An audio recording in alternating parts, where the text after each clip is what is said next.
o momento em que Cristo vai retornar para buscar a sua igreja. Se olharmos o que aconteceu somente neste ano, nós vamos ver que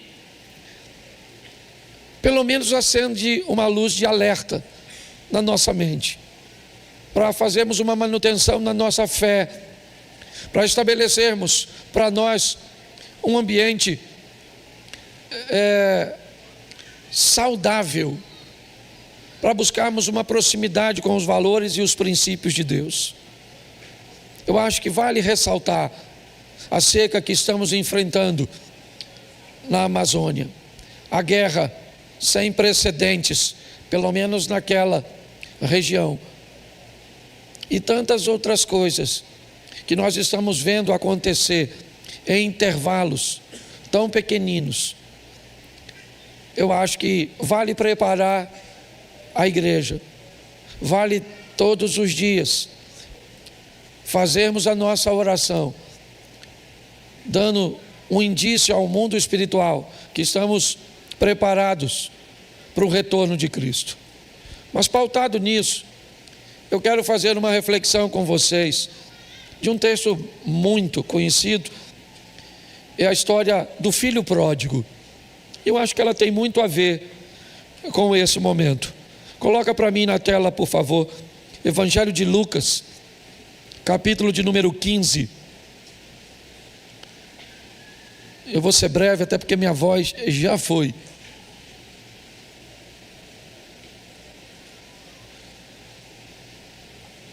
Lucas, capítulo 15, verso 11. Preste atenção, que é uma história narrada por Jesus. Ela é uma parábola, o que provavelmente indica que é uma história fictícia, criada por ele, para trazer uma mensagem. Então é muito importante que você entenda que mensagem Jesus está querendo trazer quando conta essa parábola. Então Jesus continua, ele já contou duas parábolas. Ele já contou a parábola da ovelha perdida, ele já contou a parábola da dracma perdida. No Evangelho de Lucas, no capítulo 15, nós temos a história daqueles que se perdem. Mas todas as histórias anteriores a esta, ela teve aquele que se perdeu recuperado. Aquele que perdeu a ovelha conseguiu recuperar a ovelha e se alegrou. A mulher que perdeu a moeda, a dracma, ela também varre a casa, acha a dracma, chama suas amigas e comemora.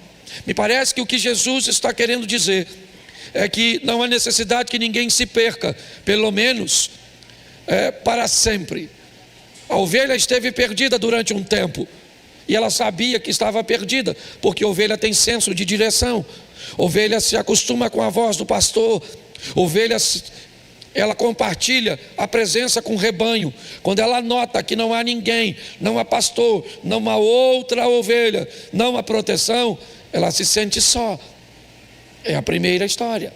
A segunda história não é ovelha, é uma dracma, uma moeda. Uma moeda se perde e ela não tem senso de direção. Ela não sabe que está perdida.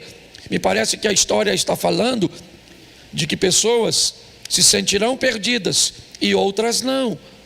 Algumas pessoas saberão que estão no caminho errado e outras não. As duas histórias que precedem a essa, na verdade, é um preparo, é um pano de fundo para a história que Jesus começa a contar a partir do verso 11. Por isso que o texto diz: e continuou. Então o que Jesus vai falar agora? Ele vai falar que certo homem tinha 2 filhos. Talvez um seja semelhante à ovelha, outro semelhante à dracma. Tá certo? Então ele prossegue, verso 12. O mais moço deles disse ao pai. Preste atenção que Jesus vai separar a história dos dois. Ele tem 2 filhos, mas 2 filhos diferentes. Eles moram na mesma casa, eles têm o mesmo pai, mas eles são diferentes. Então Jesus, me parece que quer falar da imaturidade do mais novo. O mais novo dos filhos, ele procura seu pai. O que ele vai fazer? Ele vai dizer: Pai, eu quero que o Senhor me dê parte dos bens que me cabe. Esse jovem, ele está querendo a propriedade que lhe cabe. Ele conhece seus direitos. Apesar de ele não ter construído basicamente nada, ele tem ciência de que seu pai é um excelente gestor. Ele sabe todas as coisas que o pai tem. Então ele não vai usurpar o pai. Ele vai simplesmente pedir ao pai que dê a ele os recursos que ele tem direito. Porém, todas as vezes que os recursos chegam antes da administração, eles costumam trazer sérios problemas. Todas as vezes que em meio à imaturidade nós oferecemos muita coisa para alguém, ao invés de ajudar essa pessoa, normalmente nós costumamos atrapalhar. Esse jovem, ele está querendo os bens? Não. Tem alguma coisa que ele quer, que ele não ainda, ou ele ainda não revelou, mas ele chama o pai e disse: me dê a parte dos bens que me cabe. Ele quer apenas o que é direito dele. Você pode até dizer: mas pastor, ele não tinha nada, porque o pai estava vivo ainda, então o pai que definisse. Jesus não questionou isso. Ele procura e diz: me dá parte dos bens que me cabe. É um moço, um jovem que quer isso. Mas preste atenção, porque o verso 12 diz algo que às vezes passa despercebido para algumas pessoas. Vamos lá. E o pai repartiu os bens entre... Preste atenção. Eu não sei se você repara, mas o filho mais velho acaba de receber a parte dos seus bens por causa da iniciativa do mais novo. O texto não diz que o pai dá ao mais novo a parte dele e que retém a do mais velho. O texto diz que o pai reparte entre os dois. Os dois agora têm direito aos seus bens e vão gerenciar esses bens totalmente diferente. Os dois estão ricos. São os dois. O pai dessa história, na verdade, é Deus. Ele tem 2 filhos e vai mapear o comportamento desses dois. O mais moço, na imaturidade, certo? Ele vai desejar obter. Você olha, o temperamento dele é diferente. Ele é aquele que vai em cima do pai. Ele diz para o pai: é meu e eu quero. O mais velho não. Ele recebe por causa da iniciativa do mais novo. Mas tem algo interessante no verso 13. Passado não muitos dias, o filho mais moço revela o que ele quer. O filho mais moço não queria dinheiro, ele não queria seus bens. O que ele queria é ver o que estava acontecendo lá fora. Tem um mundo fora da casa do pai, coisas acontecem lá fora. Me parece que esse rapaz mais novo, ele tem notícia das festas, ele tem notícia dos fatos. Ele é alguém bem informado. Então, apesar de já ter o que aparentemente ele queria, na verdade ele não quer aquilo. Mas como ele planeja ir para um lugar que só valoriza aquilo, sem aquilo ele não é nada. Ele quer os bens para sair da casa do pai. Porque na casa do pai ele não precisa dos bens, tudo é dele. Então por que ele não vai sem os bens? Porque para onde ele planeja ir, vão avaliá-lo por seu camelo, vão avaliá-lo pela sua túnica, vão avaliá-lo pelos recursos que ele tem. Na maioria dos ambientes, as pessoas são tratadas como especiais pelo que elas têm. Que carro você anda? Qual é a marca que você veste? Posso olhar seu relógio? Porque preste atenção, quando o ambiente que você está inserido te trata como especial pelo que você tem, significa que você não é especial. Especial é o que você tem. Basta que você não tenha mais, que não há nada de especial em você. Se você, para se sentir especial, você tem que ter alguma coisa, significa que você não é especial. Especial é o que você tem. Essa é a grande verdade. Esse menino precisa de dinheiro, sim, ele precisa dos bens, porque ele quer ir embora da casa do pai. E é isso que ele faz. Ajuntando tudo o que era seu, partiu para uma terra distante. Ele quer um distanciamento da casa do pai. Sim, do poder do pai, da opressão do pai, porque é assim que muitos veem os limites que o pai estabelece. Não é de hoje que nós estamos vivendo num contexto onde remover, certo, a autoridade é algo que está sendo implantado na cabeça de uma geração. O que é que estabelece limite? Professores, vamos tirar a autoridade deles. O que é que estabelece limite? São policiais, eles vão fazer, certo, algumas apresentações no ambiente de mídia, onde comparam um bandido e um policial ferido e vão perguntar à sociedade quem deve ser socorrido primeiro, e a grande maioria vai votar no meliante ao invés. Há um ambiente, a desconstrução da autoridade dos pais, pastores, professores, policiais e qualquer outra instituição que pregue, que divulgue qualquer tipo de limites. Esse mundo, ele não é novo.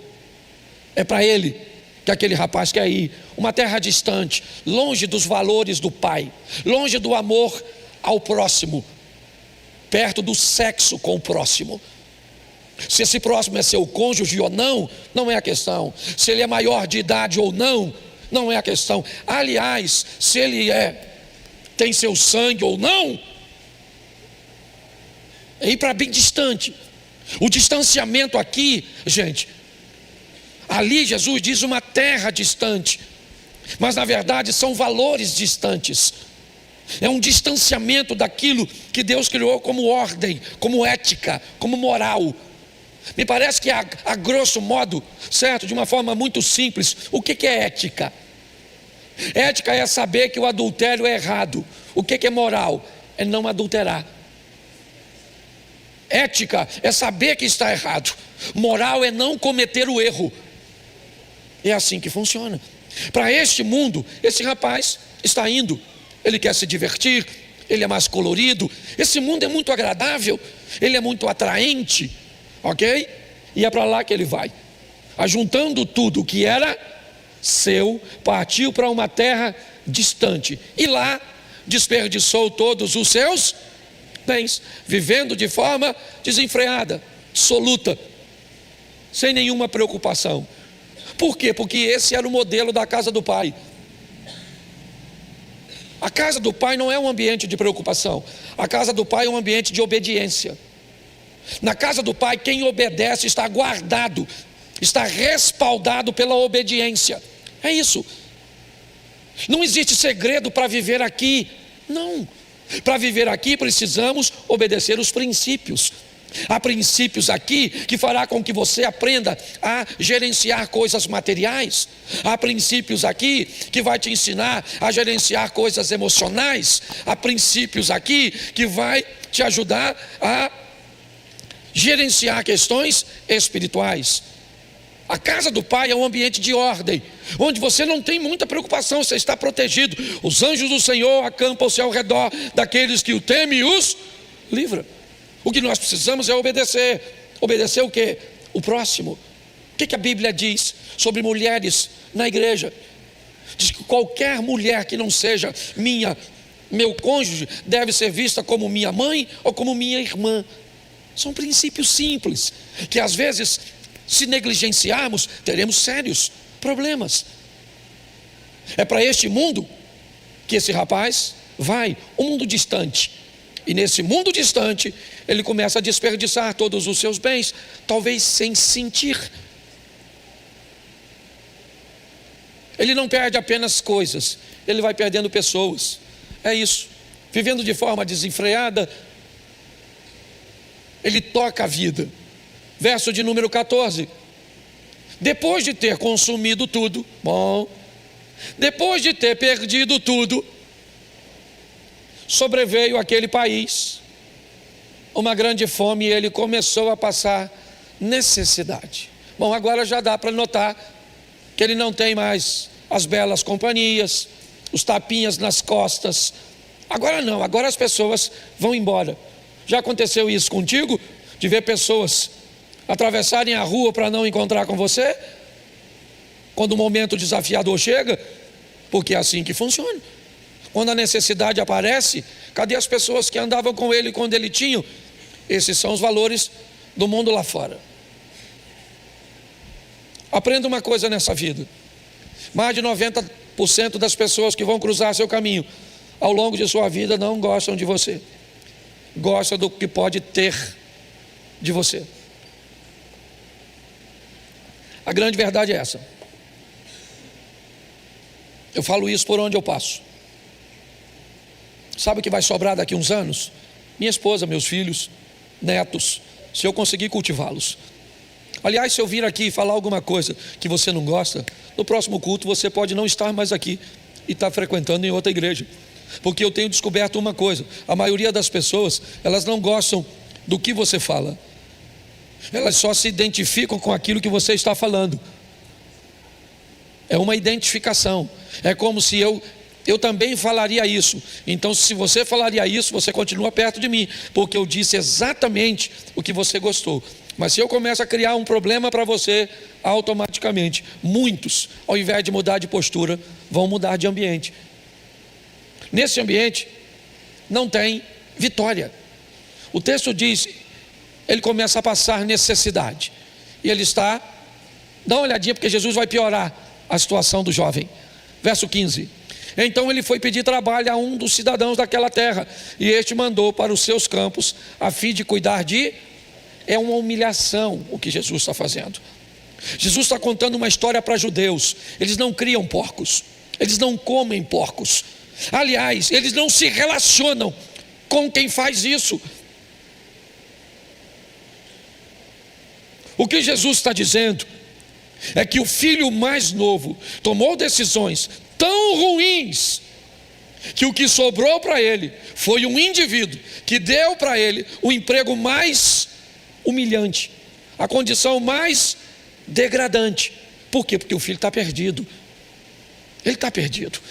Lembra, ele é a ovelha de Lucas 15. Ele está perdido, ele está sozinho, e nesse ambiente, na terra distante, cuidando de porcos. Olha o que Jesus diz que vai acontecer. Ali ele desejava alimentar-se das alfarrobas que os porcos, mas ninguém lhe dava. Preste atenção. Agora Jesus humilhou o cara. Se o porco não era algo importante para um judeu, Jesus está dizendo que o porco comia e ele ficava com fome. O que significa que o porco, na história, é mais importante do que ele. Quem é esse cara? Ele é o jovem. Ele é o moço, filho de Deus, viu, gente? O pai dele é Deus. Mas por que o pai dele deixou acontecer tudo isso com ele? Não deixou nada. Não deixou. Você quer saber por que Deus deixou você casar com esse homem? Você quer saber por que Deus deixou você casar com essa mulher? São essas suas perguntas de verdade? Você quer saber onde Deus estava quando você se casou? Você quer saber onde Deus estava quando você entrou nessa sociedade? É isso? Eu vou falar para você, Ele estava onde sempre esteve, no controle de todas as coisas, e te sinalizando, porque a maioria de nós entramos num buraco que sabíamos que estávamos entrando. Talvez por haver muitos recursos na época, nós não conseguíamos ver. Certo? É simples. Eu moro aqui, Xerém, sempre morei.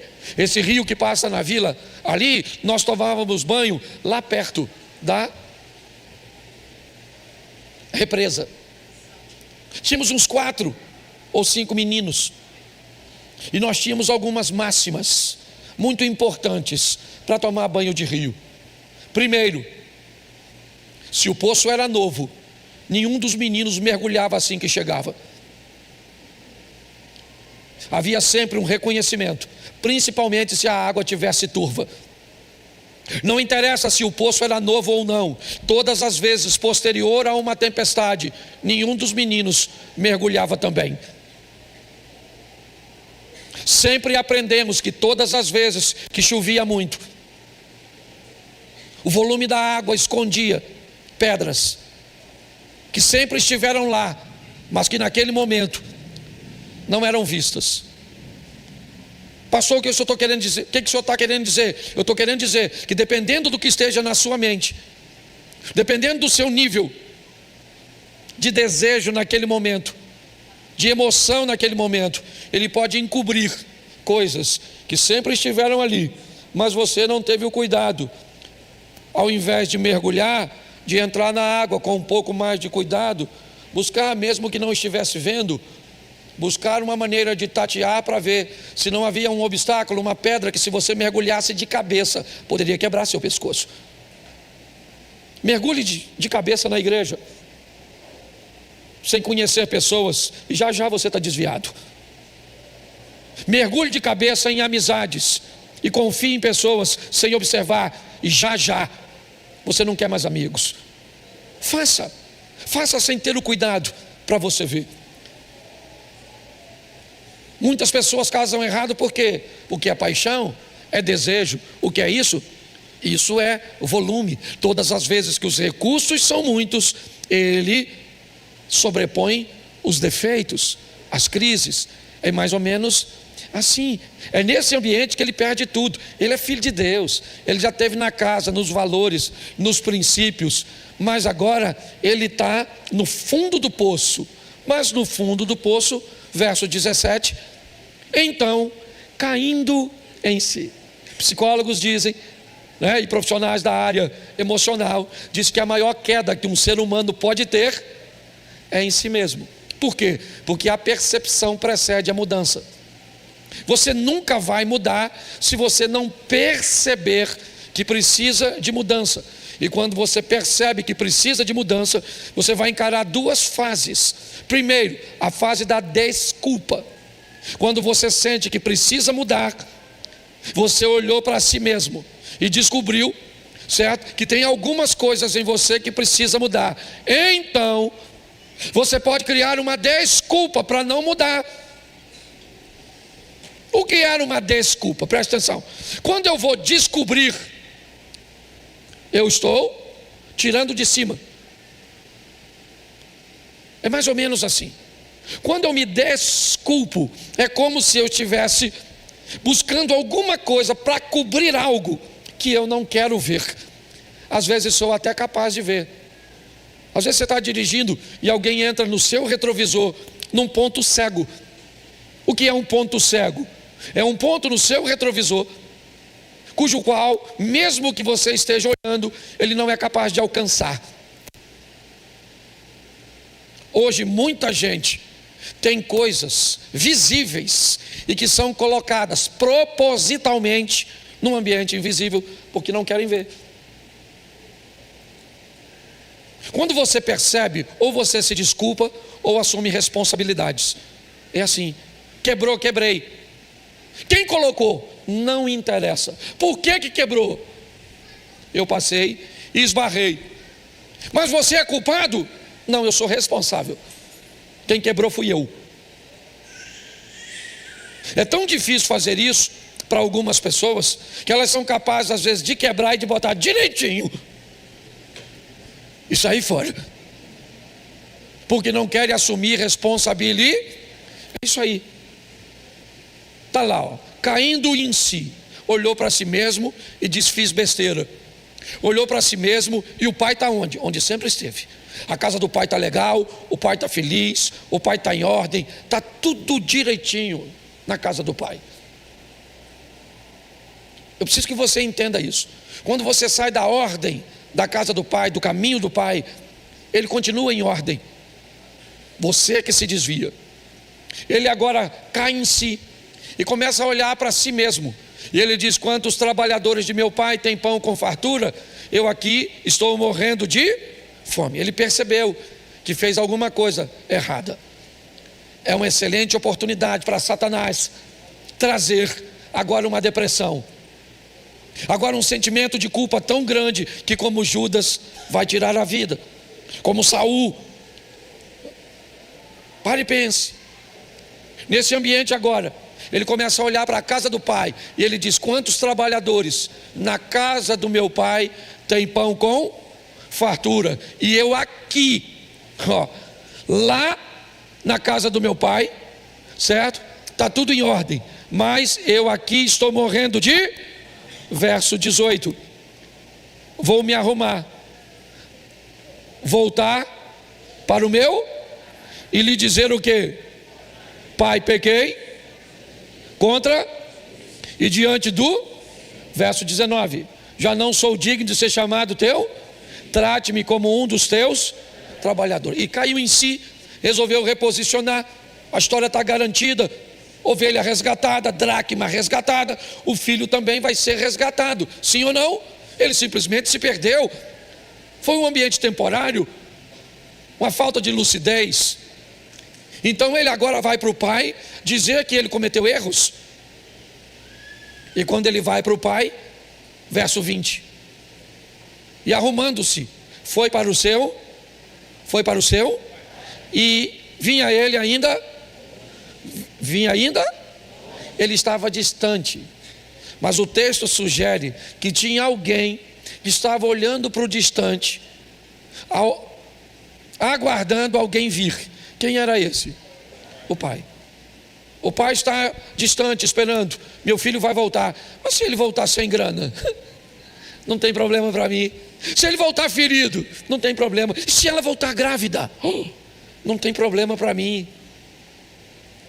Se ele voltar falido, e se ele voltar doente, não tem problema. O pai não tem problema. O pai está olhando, aguardando pessoas voltarem. E é isso. Quando o pai o avistou, ele é o pai, entende muito. Ele sabe que a distância entre o filho e ele é muito longa. As pernas para alguém pedir perdão fica pesada.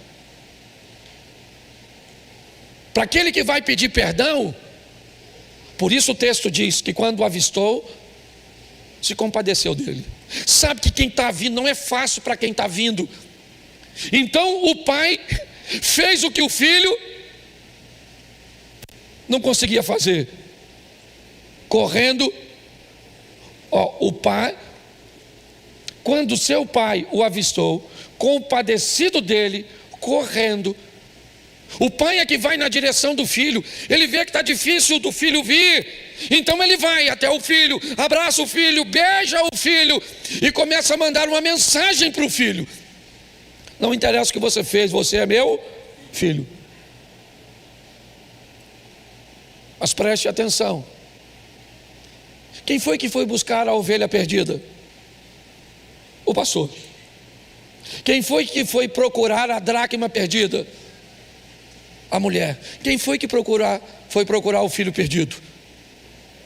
O pai? Não. O filho é que descobriu que precisava voltar. É o filho. O filho que descobriu que precisava voltar. É o filho que decide voltar. Presta atenção, eu não estou falando aqui daqueles que se convertem pela primeira vez. É um retorno. Os dois já eram filhos, moravam na casa do pai. O filho olhou, disse: na casa do meu pai tem pão com fartura, eu aqui morro de fome. Levantar-me-ei, irei ter com meu pai, lhe direi: pai, pequei contra o céu e diante de ti, já não sou digno de ser chamado teu filho. Aí ele levanta-se, vai até o seu pai. O seu pai então, vendo de longe, corre, compadece dele, correndo, o abraçou e o beijou, e já foi logo dizendo: vamos lá. E o filho, assim que ele chega, o filho diz: pai, pequei contra Deus e diante do... já não sou digno de ser chamado seu... Isso, sou digno de ser chamado seu filho. É isso que Satanás quer. Botar na sua cabeça que você não é digno. Dizer para você que não tem mais recuperação. Enfiar na sua cabeça que o que você fez, presta atenção, o que você fez pode te trazer prejuízos terríveis nessa terra. E se fizer errado, trará. E Deus não é obrigado a corrigir. Agora, no que diz respeito a pai, a te receber, ninguém. O que foi? Você tirou uma vagina e botou um pênis. É isso? Você tirou um pênis e botou uma vagina, foi isso? Você colocou seios. O que você fez? Você pegou 10, 15 anos de prisão? O que você fez? Você abusou de alguma coisa? É isso? O que foi? Quem é você? Pare e pense. Todas essas coisas podem trazer para você consequências bem desagradáveis. Você quer pintar seu cabelo de amarelo e vermelho? Pinte. Não tem problema nenhum. Agora, quem quer pintar o cabelo de amarelo e vermelho, se vai para a rua, tem que entender que cabelo não nasce amarelo nem vermelho. Então, gente vai olhar para você. Aí você pergunta: o que está olhando? Olha, é lógico que eu estou olhando esse cabelo na sua cabeça. Isso não significa que eu sou preconceituoso. Eu só achei diferente. Entendeu? Tem gente que vem para a igreja com as roupas 3, 4 tamanhos acima do dele. Se acender uma tocha assim, vai para o céu. É estranho. Tem uma velha que vem na igreja bagunçada, vestidinha de tchutchuca. Nós não olha, porque é diferente. Não tem problema nenhum você querer ser diferente. E se você quer ser diferente, eu já falei isso aqui, minha mulher chegou esse dia em casa, já faz um tempo. Cláudio, essa igreja está uma bagunça. Eu falei: que houve, garoto? O pastor sou eu. Cuidado. Como assim bagunça? Está tudo certinho. Você não viu, não? Eu falei: o que, garoto? Tinha uma menina com cabelo azul. Ela pintou azul e as pontas, eu acho que era amarelo. A beiradinha assim. Eu achei o maior barato. Olhei, porque destaca, nós estamos aqui, né? Falei: Jesus, olha ali. Aí ela falou: menina, você não vê uma menina com cabelo azul, com as pontas amarelas? Falei: vi. Você não fala nada não, Cláudio? Eu falei: o quê? Mas o que você acha? Eu falei: eu não sei, querida, seu cabelo é louro? Seu cabelo é amarelo? Louro? Eu quero saber se seu cabelo é louro. Você não tem cabelo preto? Então você pintou de louro, o menino pintou de azul, outro de amarelo, outro de vermelho, o outro cada um pinta do jeito que quer. Aí ela vai dormir, vai perturbar outro, acabou o culto. Satanás querendo usar os de casa. Então eu não sei o que você fez. Deixa eu falar uma coisa para você. Aqui ninguém, deixa eu falar uma coisa para você. Ninguém pode te acusar de nada. Tem gente que fez umas coisas muito piores que você. E se Deus começar a revelar, acabou o culto. Tem gente que parou até de olhar para mim. Não pode olhar que eu não tenho esse dom de revelar. Senão, eu até sei do que você faz, mas é fofoca, não é revelação. Falo mesmo. Não guardo dinheiro, vou guardar segredo. Tá certo? Então ele vai falar com o pai. O pai facilita tudo. Ele diz para o pai: pequei contra o céu e diante pequei contra Deus e diante do. É que essa tradução é outra. Já não sou digno de ser chamado seu. Fala assim: eu sou filho. É isso aí. Não interessa o que você fez. Para com essa palhaçada de: eu não me sinto digno. Então vai para o inferno. Poxa, não sei o que você fez. Eu sei que você é filho de. E pronto, se as pessoas acham, se concorda, se não concorda, se entende o modelo, se não entende, isso é entre você e seu pai. Ele foi lá e falou. O que o pai falou no verso 22?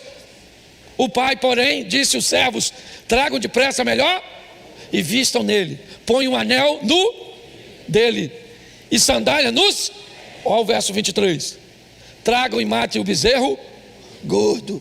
Vamos comer e festejar. Por quê? Porque este meu filho estava e reviveu, estava perdido e foi. E aí, meu filho, começou uma festança. Só um rastapé, pá, fazendo uma festança danada, sim ou não? O filho perdido foi achado. Mas aí o filho, aí a história troca de filho, tem outro filho. Pensa num troço difícil, é filho. Ora, o filho mais velho Ele saiu da casa? Sim ou não? Ele continuou em casa? Ele estava perto do pai, mas longe dos valores do pai. Está assim de gente. O filho mais velho que estava no campo, provavelmente trabalhando, trabalhador. Quando voltava, ao aproximar-se da casa, ouviu o quê? A música e uma festança. Bota aí para a gente adiantar. Chamou um dos empregados e perguntou o que era, e o empregado rasgou. O empregadinho fofoqueiro. Seu irmão voltou. Por tê-lo recuperado com saúde, o pai mandou matar um bezerro gordo. Tem uma festa, o cliente. Tem uma festa aí, ó. Seu irmão voltou, ó. Durinho que nem um coco, descalço. Seu pai mandou fazer uma festinha. Olha o filho dentro de casa. O filho mais velho se indignou e não queria entrar na festa do mais novo. Falou, não vou entrar não. Certo? Não gostei dessa festa. Bom, a história dele também não é muito boa. O filho mais novo, ele é impulsivo, ele é imaturo. O filho mais velho é inflexível, ele é religioso, ele é duro. Ele olha para o irmão, certo? Ou para a situação que o irmão está vivendo lá dentro. E o irmão foi alguém que aproveitou a vida de forma errada, sim, aprendeu com seus erros, mas voltou para a casa do pai. Mas o mais velho, ele diz, eu não entro. Então o pai saiu. O pai saiu para buscar o primeiro. Se compadeceu dele, correndo, o beijou. Mas esse não precisa de beijo. O modelo com esse é diferente. Então, saindo o pai, procurava convencê-lo a entrar. Olha só. O pai começa a ir lá fora e tentar convencer o filho mais velho a entender a imaturidade do mais novo. Ele está de volta. Verso 29. Mas ele respondeu ao seu pai: faz tantos anos que eu sirvo e nunca transgredi um mandamento seu, mas o Senhor nunca me deu um cabrito sequer para fazer uma festa com os meus? Lembra do verso 11? E o pai repartiu entre eles. No verso 11, o filho mais velho recebe também seus direitos. O mais novo joga tudo fora, e o mais velho nunca utilizou. Nunca. Aprisionado num ambiente, ele nunca utilizou. O pai vai falar isso com ele. Ele diz: olha, eu estou aqui, esse teu filho foi embora, gastou tudo, o senhor pega um bezerro gordo e dá para ele, mas o senhor nunca me deu nada. Porque tem gente que vive nessa terra como se nunca fosse morrer, como o filho mais novo. Ou então vive nessa terra ou morre nessa terra como se nunca tivesse vivido. Tem gente que leva a vida como se nunca fosse morrer. Ele não pensa em nada, é um inconsequente. Já tem outros que morrem como se nunca tivesse vivido. Não deixou um filho, não deixou um legado, não deixou uma história, não deixou nada. E a história dos dois: nunca me deu um cabrito sequer para fazer uma festa com os meus amigos. Aí o pai: vamos lá. Mas quando veio esse seu, ele nem chama de irmão. Seu ódio é tão grande pelo garoto, que teve coragem de fazer o que ele nunca fez, de ir onde ele nunca foi, de sofrer o que ele nunca sofreu. É assim, a vida é desse jeito. Tem gente que vai quebrar a cara, mas viveu, sofreu, aprendeu, casou, divorciou, faliu. É assim que funciona, mas aprendeu. Tem outros que nunca teve a coragem de viver. Beleza, desde que você entenda seu modelo. Ele disse, veio esse seu filho que sumiu com os bens do Senhor, gastando tudo com prostitutas, e o Senhor mandou matar o bezerro gordo para ele. O que o filho está dizendo é uma injustiça, o Senhor premiá-lo e eu nunca ganhei nada. Ah, é? É isso? É o que ele está dizendo. Ele foi lá, viveu tudo isso e eu nunca vivi nada. Verso 31. Então o pai lhe respondeu: meu filho, você está sempre comigo e tudo que eu tenho é, e se você não usou, o problema é de quem? Seu. Para chegar com o evangelho aqui, nós chegamos por homens valiosíssimos. Sabe, pastores sofreram muito para se ter uma estrutura de som como essa que nós temos hoje com facilidade. Eles viveram um ministério inteiro. Hoje eu estou como presidente do Conselho de Pastores do Rio de Janeiro. Menos de 2% dos pastores têm a estrutura. Igrejas têm a estrutura que nós temos. Para os caras chegarem e nos trazerem até aqui, porque foi eles que nos trouxeram. Ministérios como Assembleano, Batista, Metodista e entre outros. Eles cavaram e construíram uma história para nós chegarmos aqui. Então eu não culpo eles não. Eles utilizaram o que tinham à mão, mas praticamente mataram a igreja no que diz respeito à vida com Deus, a construir uma vida com Deus sadia, sabe? Porque se não sabe lidar com a televisão, ela é pecado. Se não sabe lidar com o teatro, ele é pecado. Se não sabe lidar com músicas, elas são pecados. Esse ambiente construiu a história do filho mais velho, que sempre teve tudo e nunca usou nada. Essa é uma história de extremidades. O que a Bíblia está querendo dizer é: meu filho, viva com equilíbrio aqui dentro, não precisa ir lá fora. Meu filho, tira essa religiosidade de você. Eles não fizeram por mal não, sabe? Lembra de seu pai? Meu filho não vai lá fora, meu filho não vai lá fora, meu filho não vai lá fora, meu filho não vai lá fora porque o velho do saco está lá. Lá está o boi da cara preta. Porque se eu não consigo manter você aqui dentro, eu crio um perigo lá fora para manter você aqui. Não é assim que funciona. O pai falou: tudo que eu tenho é seu. Se você não usa, o problema é seu. Entendeu, crente? Ah, pastor, não fala isso para a igreja, porque um montão de gente se perde. O que você quer então? Então eu vou hipnotizar você. Isso é para mim. Isso, faz tudo comando.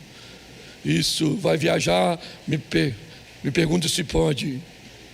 Vai comprar, me pede autorização. Vai casar, aqui ó. Eu tenho minha vida para tocar. Meu papel é instruir aqui. Vamos acabar aqui, já está em cima da hora. Bota aí, irmão.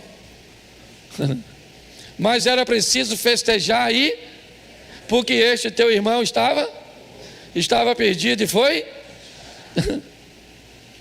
Bota aí, mais um. Ou termina aqui? Termina nesse? Isso, presta atenção. Mas era preciso festejar e alegrar-se, porque o seu. Bom, o outro disse o quê? Esse teu? Aí o pai devolveu. Era preciso alegrar-se, porque este, seu irmão, menino. Lembra da mãe quando você brigava com o irmão? Que botava, abraça. Abraça! Vai fazer as pazes agora. Eu uma vez amarrei meus 2 filhos. Brigava tanto que eu falei: você quer ver? O meu acorda, falei: abraça o outro. Eu dei umas 10 voltas no acordo. Falei: agora vocês vão ficar abraçados, vocês são irmãos. Entendeu, Caim? Nunca mais brigaram. Deu uma agonia nele, menino, quase que o menino passou mal, até eu desenrolar tudo. Quase que tinha que levar ele para o médico. Então deixa eu falar uma coisa para você. Se você não sabe usar a liberdade que Deus te deu, isso não é problema meu. Entendeu? Estou cansado de falar isso. Eu entro na internet e o cara diz assim: homem casado não pode ter amiga mulher. Por que homem casado é débil? Homem casado pode ter amiga mulher? Sim ou não? Claro que pode. Só que o homem casado não pode ter nenhuma outra mulher conversando com ele coisas que só a mulher dele pode conversar. Ele tem que botar todo mundo. Eu gosto de ampliar a visão das pessoas. Eu sei que vai me dar um trabalho desgraçado, mas eu faço. Tá? Então, eu quero fazer você raciocinar. Você perguntar assim: será que eu sou tão burro? Não, não pode. Não pode. Sabe? Eu raciocino um pouquinho. Eu não tenho problema. Eu tenho assim, ó, a mulher, eu tenho assim de amiga mulher. Louvado seja Deus. Agora nenhuma manda fotinha nenhuma. Não curto fotinha nenhuma. Ah, pastor, estou com uma necessidade, ô Cláudio. Ô menino, conversa isso comigo não. Não é comigo não, eu vou falar com minha mulher. Aí nem quer conversar mais. Minha mulher é um... Pensa numa mulher, irmão, vou falar para você. Pensa numa mulher forte, minha mulher é doida, louvado seja Deus. O que eu tenho de equilíbrio, ela tem de loucura. E é isso que é legal, porque se não fosse assim, eu não tinha ministério, não tinha nada. O ciumento lá sou eu, ela não tem ciúme de nada. Se eu viajar agora, certo? Falar para minha mulher: ó, acabou o culto, tive que viajar, sabe o que ela fala? Deus te abençoe. Se ela falar para mim agora: viajei, eu falo: aonde foi, que hora, fala com quem? Então a gente se completa. Pastor, se eu falar mal da sua mulher? Claro que não. 100% do que eu sou. Pensa num cara ruinzinho de gaiola. Era eu quando eu entrei na vida dela. Eu não tinha nada, onde cai vivo. Não sei como é que aquela mulher casou comigo. Hoje tem um montão de mulher que olha para mim, eu fico pensando: menino, se você me visse tempos atrás, você lembra? Você já lembra de eu careca. E olha que naquela época eu ainda estava legal. Eu tive uma época que eu parecia que eu caí na soda cáustica. Eu estava... Você ri, mas o assunto é sério. Então eu amo minha mulher. Pastor, o senhor é louco falar dela. Não. Se você viu como eu trato minha mulher, você vai entender que eu posso falar qualquer coisa dela.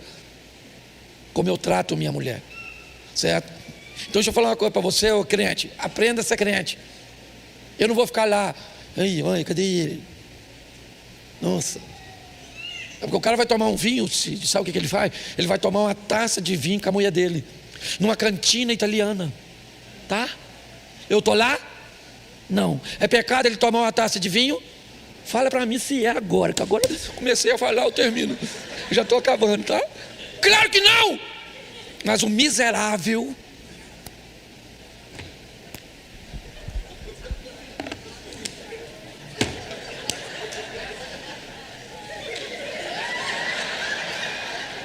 E posta aí o pastor que não bebeu, não estava na cantina e nem fez amor naquela noite. O que ele fez? O miserável. Aí vem assim de crente: olha lá, pastor, viu só aqui. Eu falo: Senhor, dá ele de presente para o Satanás. Então eu não vou cercear pensamento de ninguém, meu irmão. Aprenda a ser marido, aprenda a ser mulher. Aprenda a ser filho, aprenda a respeitar as pessoas, aprenda a viver com Deus. Você faz parte de uma igreja que tende a amadurecer pessoas. Você está entendendo? Não joga a sua responsabilidade em cima de mim. Seu nome está arrolado com o meu.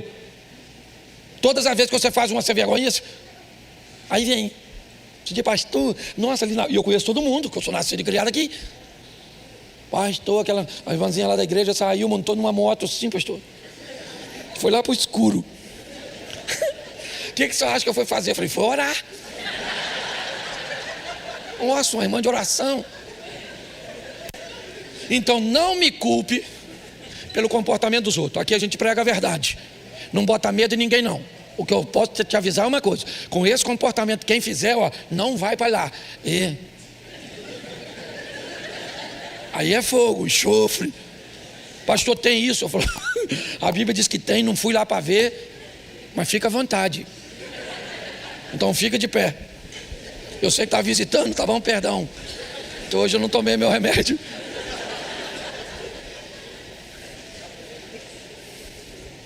Feche seus olhos. Mas muito obrigado. Muito obrigado porque dá para falar a verdade com respeito.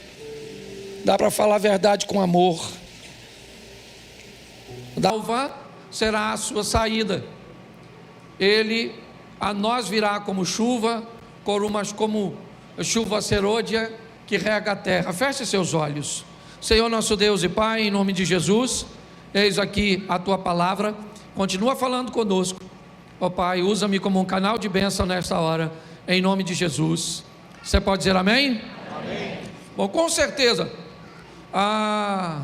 quem mais vai se beneficiar com a nossa comunhão com Deus, ou com a melhoria do nosso relacionamento com Deus, é a nossa casa, é a nossa família. Isso é uma grande verdade. Se você melhorar seu relacionamento com Deus, os primeiros a sentir os reflexos dessa melhora serão seus familiares, aqueles que convivem com você de perto. Pautado nisso, como eu fiz no primeiro culto, eu quero fazer nesse. Eu preciso que você se levante agora. Eu preciso que você simbolicamente direcione a mão para o seu lar, para onde você acredita que está situado aí o seu lar, e nós vamos orar, deixando uma palavra de bênção para a sua casa, para a sua família. Abner, sobe aqui por favor. Levante sua mão, ok? Estenda em direção à sua casa, abençoando a sua casa, pedindo para que Deus venha agir sobre a sua casa. Vamos falar com o nosso Deus.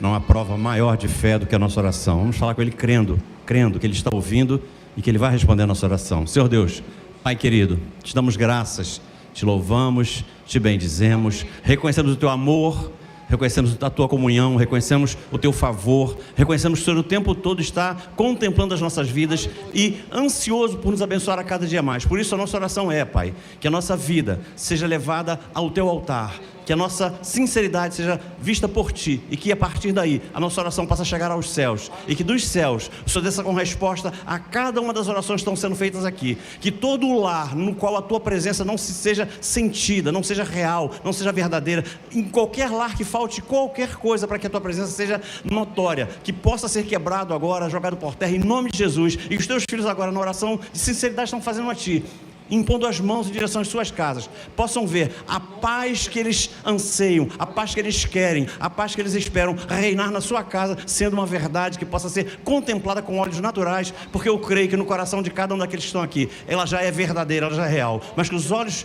reais, os olhos verdadeiros possam ver aquilo que a nossa fé já nos indica, já nos sinaliza, já nos mostra. Que cada um daqueles que estão aqui possam chegar em casa, e que se a paz lá não houver, se a paz lá não estiver, se a paz lá não estiver sendo sentida, que a simples chegada dos seus filhos lá possa levar essa paz, que essa paz possa reinar, que ela possa aflorar e que possa ser sentida e vista por todos aqueles que moram nessa casa, por toda a sua vizinhança, por toda a sua parentela, e que isso engrandeça ainda mais o Teu nome no meio dessas famílias. Eu profetizo assim, em nome de Jesus. Você pode dar um amém?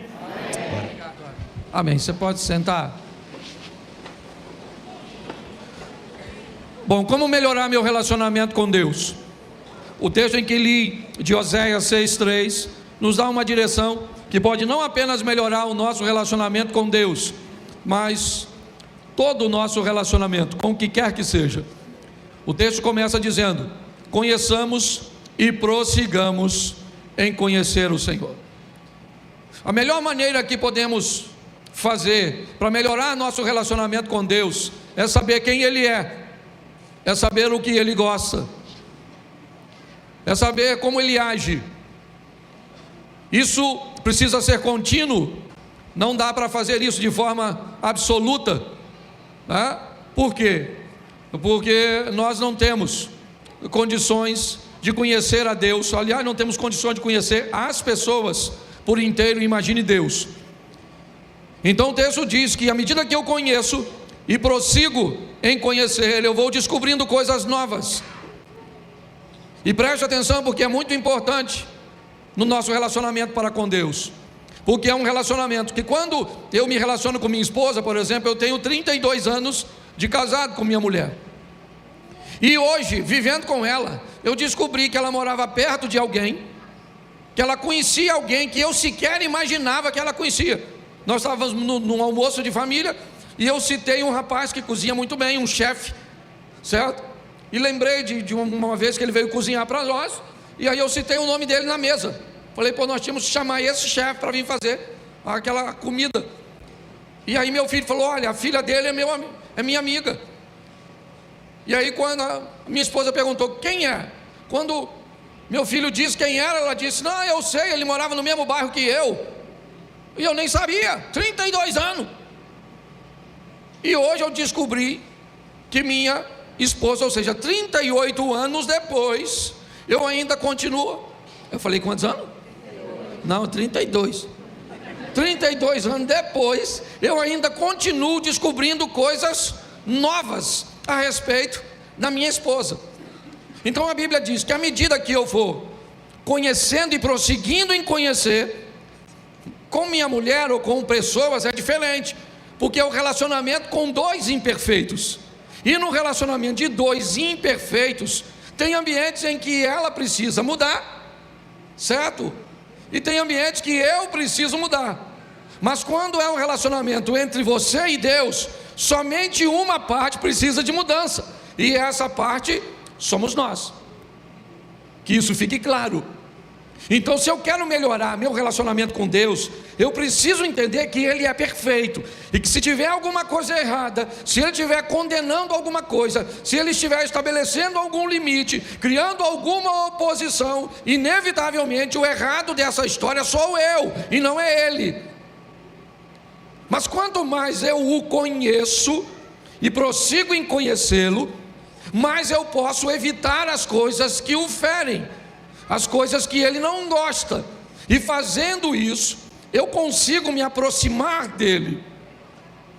Então eu estabeleci duas maneiras de se aproximar de Deus, pode até ter mais, eu simplesmente peguei duas formas que nós podemos estar mais perto de Deus, melhorar nosso relacionamento com Deus. João capítulo 4, verso 23.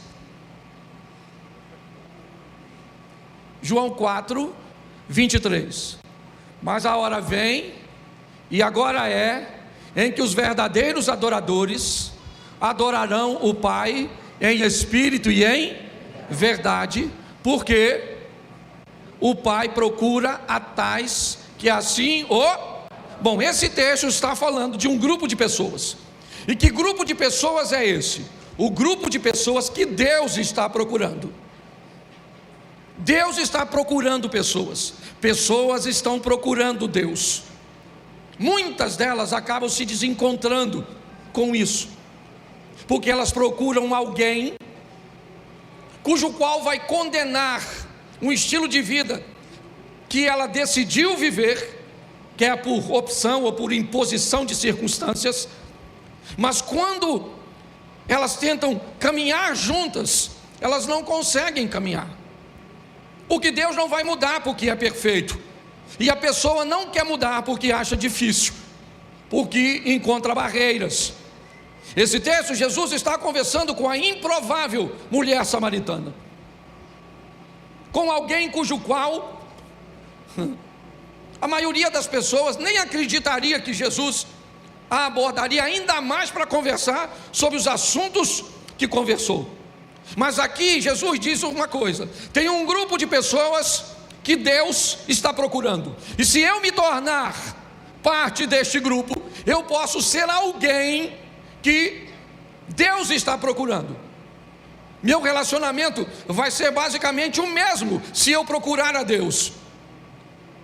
É verdade. O que eu quero mostrar a você é que existe mais de um modelo para se aproximar de Deus. O que Deus está buscando? Adoradores. É o que Jesus disse para a mulher. Deus está buscando adoradores. E que tipo de adorador Deus está buscando? Deus está buscando um adorador completo. E segundo esse texto, está em adorar a Deus em espírito E eu quero colocar aqui para vocês essa parte espiritual com aquilo que é invisível. Deixa eu falar de uma forma bem simples. Aquilo que é invisível, ele é subjetivo, sabe, que está nas entrelinhas, que não está muito claro aos nossos olhos, que ele é concreto, porém concreto no mundo espiritual, mas não é concreto no mundo físico. Deus está procurando pessoas que sejam sensíveis o suficiente para ouvir, ou para ouvi-lo, num ambiente onde ele não fala com a voz audível de um ser humano, que possa senti-lo sem que seus olhos possam capturar a sua presença, que possa obedecê-lo mediante as sinalizações que só você entende, mas ninguém mais é capaz, que é capaz de fazer com que você seja o único para ir numa direção onde todos estão indo contrário. Deus está procurando pessoas, adoradores, que o adorem nesse ambiente, que tenham sensibilidade de entender as coisas espirituais, os dons, a manifestação, a presença de Deus, a presença do mal. Nesse ambiente, onde olhos e razão não conseguem se conectar, mas Deus também está dizendo, através de Jesus, que Ele está procurando um recipiente, uma pessoa que consiga adorá-lo em espírito, mas em verdade.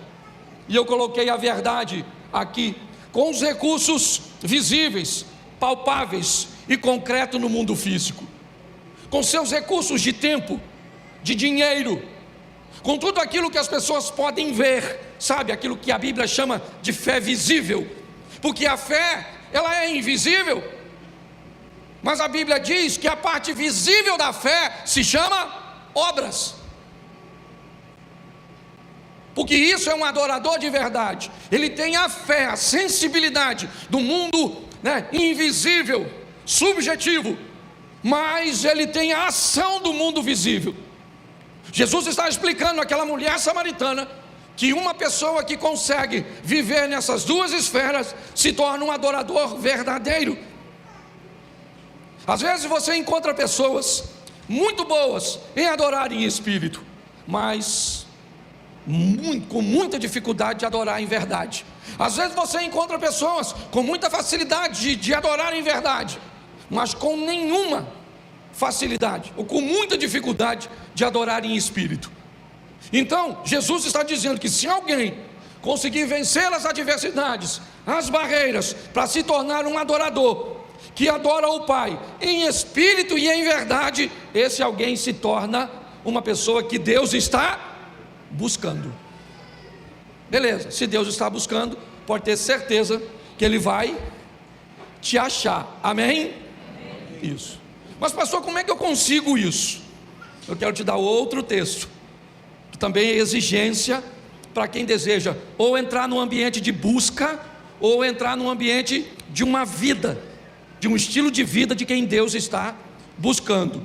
E ele é Hebreus 11, verso de número 6. Coloca para mim. Mas não. Ora, sem é impossível. Bom, então já descobri uma coisa. Preste atenção. Eu quero estar perto de Deus, e a melhor maneira de estar perto de alguém é criar afinidades, tornar um ambiente agradável. Nós temos o desejo de estar em lugares, perto de coisas, comendo coisas, vivendo em ambientes onde nós, como é que eu vou dizer? Nos sentimos satisfeitos.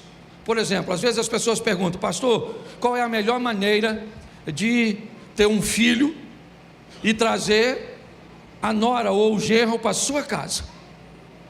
E eu sempre digo: criar um ambiente saudável e agradável na sua casa. Casa de sogro, a regra deve ser o seguinte: boca fechada e bolso aberto. Facilita bastante. Quanto mais você cria um ambiente agradável, o texto diz que sem fé é impossível agradar a Deus. Ou seja, você vai criar um estilo de vida onde não há fé, certo? É um estilo de vida onde Deus não se agrada. E preste atenção, eu preciso separar um pouquinho isso aqui. Quando eu falo de relacionamento com Deus, eu não necessariamente estou botando ele junto com salvação. Eu queria tirar um pouquinho essa conexão, tá certo? Salvação, você recebe a Cristo como seu Salvador, seu nome está escrito no livro da vida, você vai viver com Ele na eternidade, amém? Não é disso que eu estou falando aqui agora. Me parece que por muito tempo prepararam a igreja só para esse estilo de vida, o estilo que me diz, eu vou morar no céu. Eu não estou falando disso, eu estou falando de um estilo de vida onde você traga o céu para a terra enquanto você não vai para lá. É isso que eu estou procurando, tá certo? É um ambiente onde o céu se manifesta, oração do Pai Nosso, seja feita a sua vontade, assim na terra, na minha vida, na terra, na minha vida. Não dá para fazer na terra inteira, o mundo jaz no maligno, então não dá para fazer no mundo inteiro, mas dá para fazer na minha casa, dá para fazer na minha igreja, dá para fazer na minha família, dá para fazer nos meus negócios, porque eu sou capaz de mudar meu mundo, ir de por todo mundo, que mundo o meu, e mudar o meu mundo, que isso fique claro. Então quando eu falo relacionamento com Deus, eu não estou falando de vida eterna, eu estou falando de satisfação e de prosperidade na vida terrena, certo? Que venha o teu reino, é a oração do Pai Nosso, não é que eu vá para o teu reino, que venha, enquanto eu não vou para o teu reino sai do céu e vem para mim e pronto. É assim que funciona, a minha proposta é essa. Quando eu estou falando de relacionamento, nossa, não está falando que não é salvo? Não é disso, a Bíblia está falando de duas vidas, que isso fique claro, uma vida eterna que temos em Cristo Jesus, pelo poder de seu sangue, o sangue que derrotou a morte na cruz do Calvário, certo? Amém? Isso, mas não é disso que eu estou falando agora. Não estou falando do sangue dele para nos limpar do pecado. Eu estou falando de um nome que é sobre todo nome. Eu estou falando de um ensinamento que pode trazer o céu para a terra e fazer com que vivamos uma vida extraordinária aqui. Que isso fique claro, porque senão as pessoas podem confundir isso. Eu estou falando para viver um relacionamento com Deus, não é para ser salvo por Cristo, simplesmente. São duas coisas para mim poderosíssimas. É lógico que a mais importante é a salvação. Buscar primeiro o reino de Deus, sua justiça. No princípio criou Deus céus e terra. Não ajunte tesouro na terra, onde ladrão traça e ferrugem. Não estou colocando. Prioridade é vida eterna. Quem aqui já sabe que se partir agora, ou se a trombeta tocar agora, você vai viver com ele na glória? Levanta a mão, por gentileza. É isso aí. Viu a quantidade de gente que ficou? Vai no segundo ônibus. Tá certo? Mas se eu perguntar, quantas pessoas aqui têm uma qualidade de vida terrena bem ruim, frustrante, talvez o número de pessoas aumentem. Então minha proposta é isso, é viver um ambiente onde eu vou morar no céu, sim, mas todo mundo que olhar para a minha vida vai ver que o Senhor mudou a minha história para sempre, aqui na terra, amém? Então vamos lá, eu pedi o texto? Não? Hebreus 11:6. Vamos lá. Ora, sem fé é impossível agradar-lhe, porque é o quê? É o quê? Necessário para quê? Para aquele que quer se aproximar de... Então presta atenção, tem alguma coisa aqui que é necessário, não é opcional. Se eu quero me aproximar de Deus, é necessário duas coisas. Eu já aprendi um pouquinho atrás que eu posso me tornar um adorador, que o adora em espírito e aí ele me acha e está tudo certo. Mas aí eu mostrei que seja lá, naquele ambiente, ou agora, no que eu vou mostrar para vocês, a fé é requisito obrigatório. Sem fé é impossível agradar a Deus.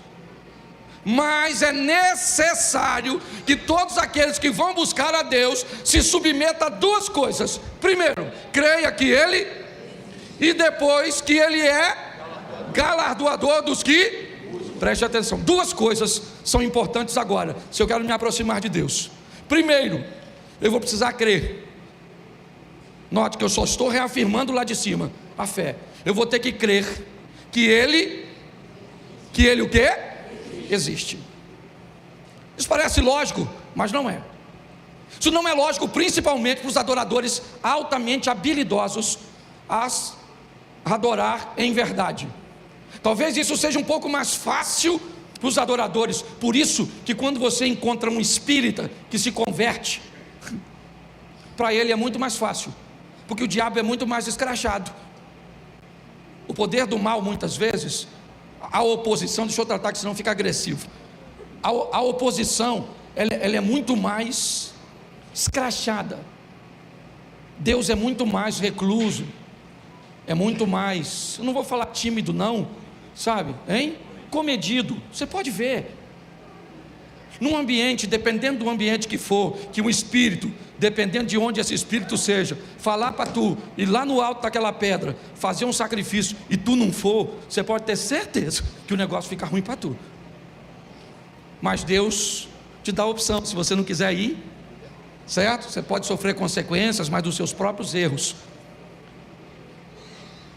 Então, às vezes nós olhamos e vemos que esse ambiente, onde as pessoas têm o contato espiritual com o outro lado, quando eles vêm para cá, eles já vêm com a certeza de que o outro lado existe. Eu não sei a sua primeira experiência, a minha primeira experiência foi com Satanás, durante, sei lá, 4, 5 meses, 6 meses. Cadê meu cunhado? Está aqui? Está lá em cima, certo? Meu cunhado enfrentou comigo tudo isso dentro da mesma casa, eu, ele, minha esposa e meu sogro, tá certo? Então eu conheci o diabo antes de conhecer a Deus. Então hoje eu não tenho problema nenhum com o mundo espiritual. Eu sei que ele existe, mas isso não é fácil para todo mundo. Dependendo do nível de crise que você enfrenta em determinados momentos, você pode se perguntar: será que Deus existe? Mas para andar perto de Deus, diz ali, é necessário que creia que ele... E outra coisa que é necessária, que é um problema para algumas pessoas entender, que ele é galardoador, que ele premia. E aquele prêmio ali não tem nada a ver com grana, com dinheiro aqui na terra não. Aquilo ali está falando galardoador, não é coisa que você recebe aqui não, é coisa que você recebe lá na glória. E que isso fique claro. Por quê? Porque isso aqui nos define algo preciosíssimo. Sabe o quê? Que se eu fizer e o outro não fizer, no reino de Deus eu recebo mais que ele. Note que eu não vim falar de salvação, eu vim falar de galardão.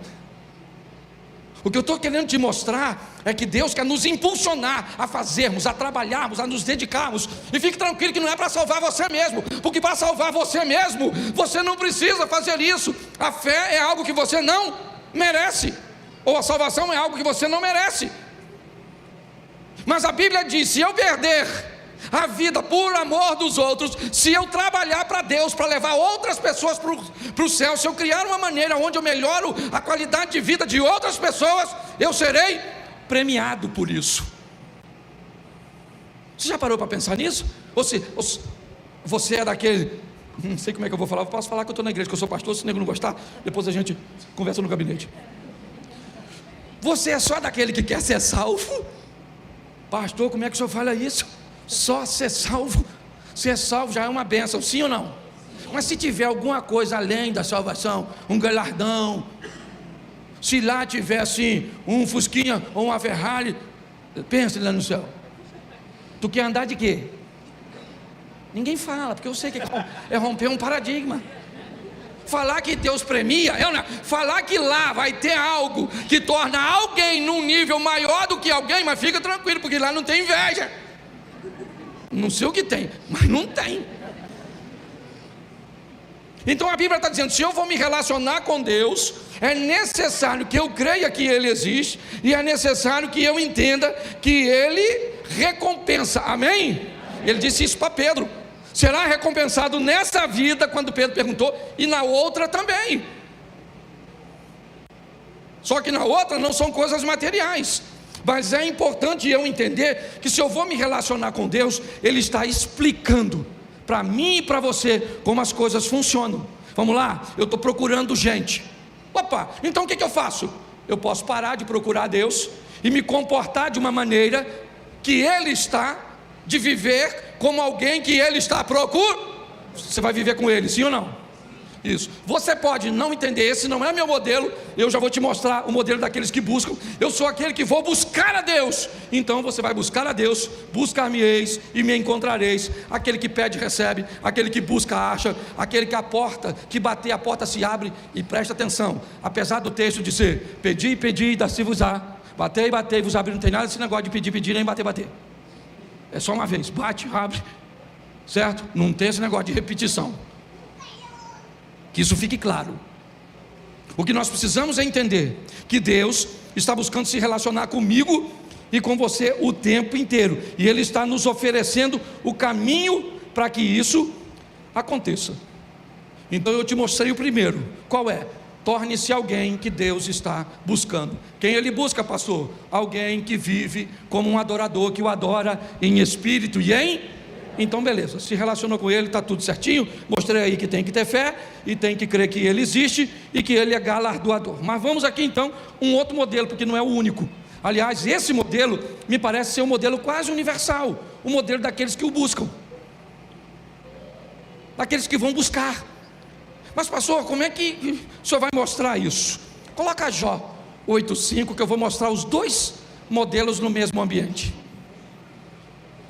Isso. Mas se tu de madrugada buscares e ao Todo-Poderoso pedires misericórdia. Presta atenção que nós temos um grupo de pessoas visitando Jó. Me parece que o modelo de Jó foi viver um estilo de vida onde Deus o buscaria. Jó está vivendo um estilo de vida onde ele se tornou um verdadeiro adorador. E quando o diabo passa, Deus disse a Satanás: tende visto o meu servo Jó? Pastor, por que o senhor diz isso? Porque Jó diz que até o presente momento vivia um estilo de vida. Eu só te conhecia de ouvir. Como assim? Você não estava me buscando? Ele diz: não estava te buscando. Eu só te conhecia de ouvir.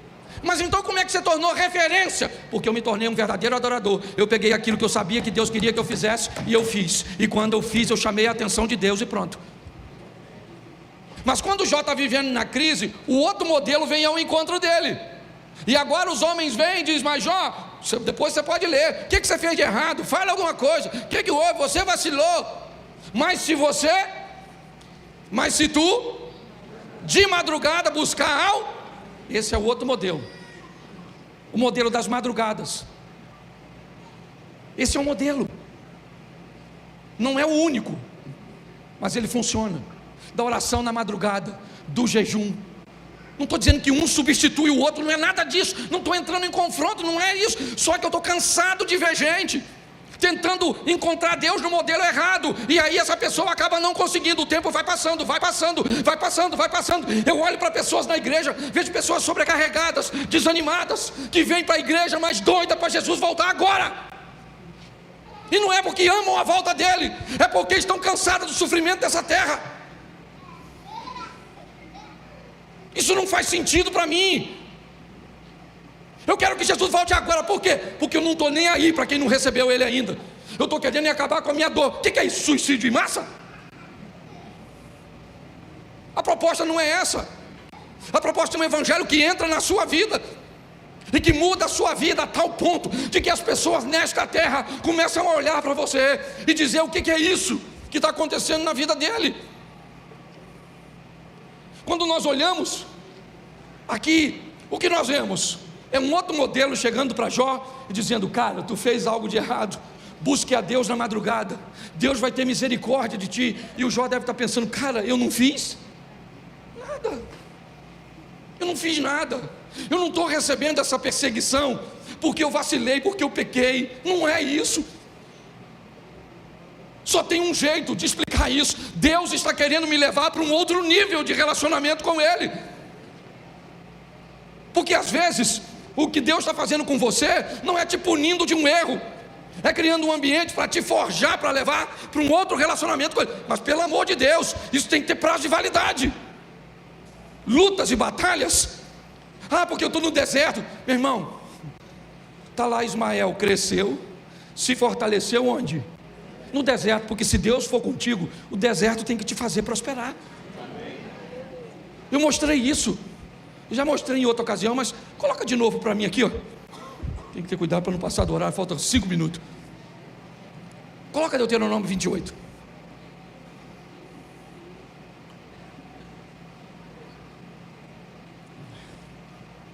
Bota aí, por favor, eu acho que esse vale a pena. Quem aqui já ouviu aquele texto, já cantou a música de Nani Azevedo, certo? As bênçãos do Senhor te seguirão. Eu não correrei atrás de bênção, sei que elas vão me alcançar. É maneiro, não é? Onde eu colocar minha... Bendito serei na terra, bendito serei quando eu profetizar, sei que a minha voz será a voz de Deus. Bendito serei no campo, tem gente lascando no campo, na cidade, em tudo quanto é. E esse texto explica, cuidado com o louvor aí que eu tomo no lugar de vocês. Isso aí não fica ninguém, mas eu tomo, sou pastor. Verso 1, lê para mim. E será que? E será que? E será que? Então, essa é uma promessa que é o quê? Condicional. Se pensa, se você fosse magra, se você fosse rico, se você fosse bonito, se você, se, ninguém está vivendo nada ainda, é só se o quê? A voz do Senhor teu Deus, tendo cuidado de quê? Isso, todos os que hoje te ordeno, o Senhor teu Deus te exaltará sobre todas as, boto 2, vou ler bastante, vou falar pouquinho, 2, e todas as bênçãos virão, e te, isso, as bênçãos vêm atrás de tudo, fica até desviando. Nossa, aqui, já viu, você já pegou onda, já surfou? Sim ou não? Isso, aqui no Mar do Xerém, é um negócio fantástico. Eu nunca surfei também não fica com, não, mas eu já vi. Os caras vão, aí lá vem uma onda. Aí ele olha e descobre que aquela onda não é, mas é uma onda, sim ou não? Aí ele deixa a onda passar. Quando você anda com Deus, você fica de olho nas bênçãos, essa pequenininha. Não, essa bênção vem não. Não, agora vem uma benção. Aí a bênção vem atrás de tu. Às vezes você tem que falar, calma, poxa, nossa, não estou querendo agora não. Tem gente pensando, isso existe, está aqui na Bíblia, ninguém nunca te mostrou, né? Essas bênçãos virão sobre isso, e te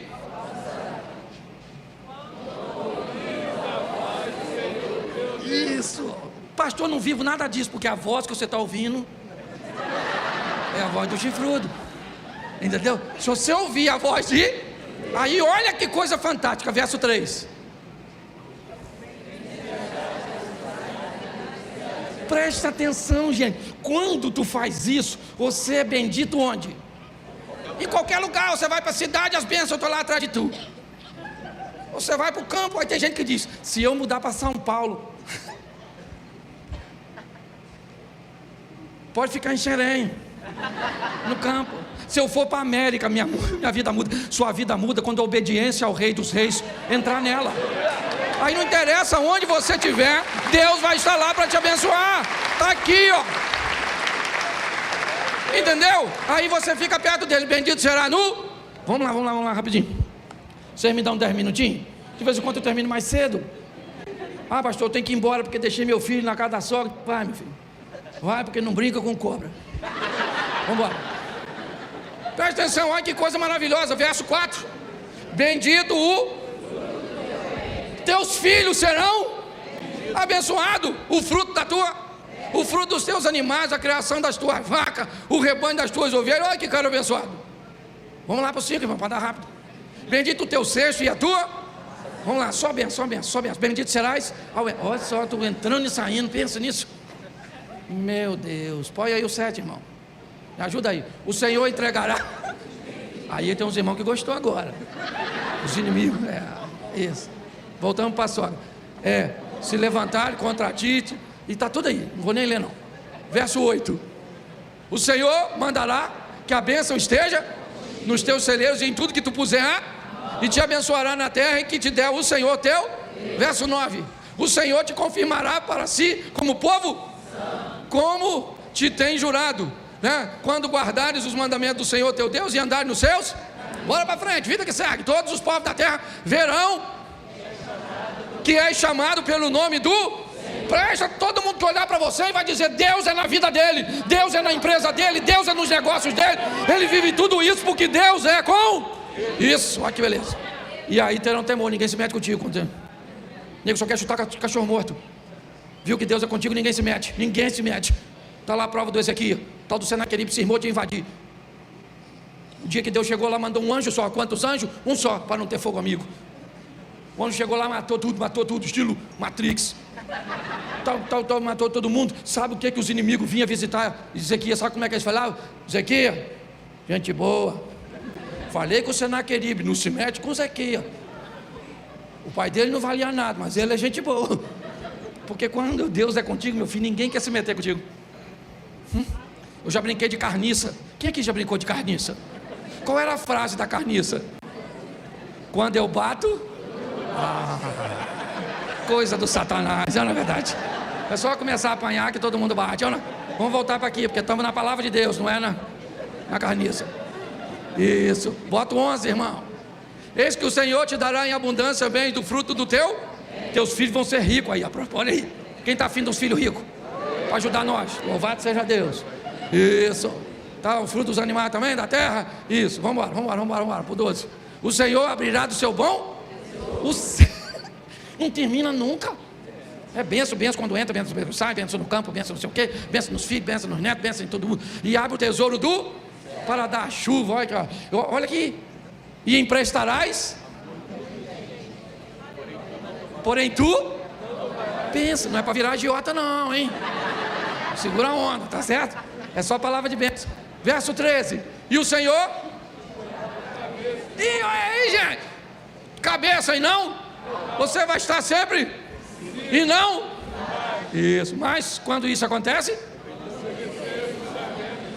Verso 14 é fantástico, presta atenção.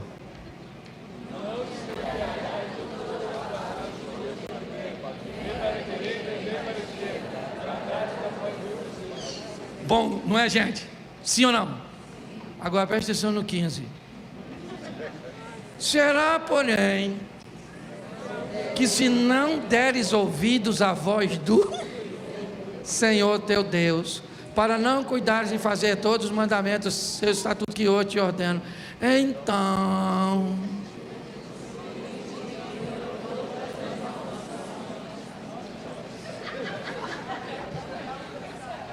fala para quem está do seu lado assim: maldição.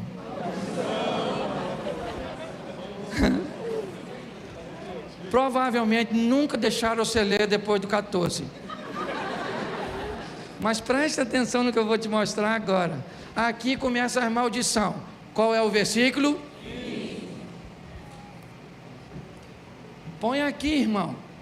68. 28, 68. Põe. E o Senhor te fará voltar ao Egito no navio. Você... Lembra do tal do Egito? Lugar bom. Eles estão voltando. Quem? Os que se lascou. Está tudo aí, ó. Agora vamos para a ciência exata, a tal da matemática. O capítulo 28 tem quantos versículos? Quantos falam de bênção? 14. Diminui aí. 68 menos 14, 9 fora, deu quanto? Dever de casa. Lê 54 versículos que vai acontecer com quem não ouvir. Menina, talvez vai estar narrando sua vida. Você vai falar: me lasquei aqui no campo, fui para a cidade, tomei um pau, casei a primeira vez, me lasquei, casei a segunda, tá mais lascado que a primeira. Aí fui para a terceira, aí já virei vascaíno, na verdade. Aí o negócio só vai piorando. E aí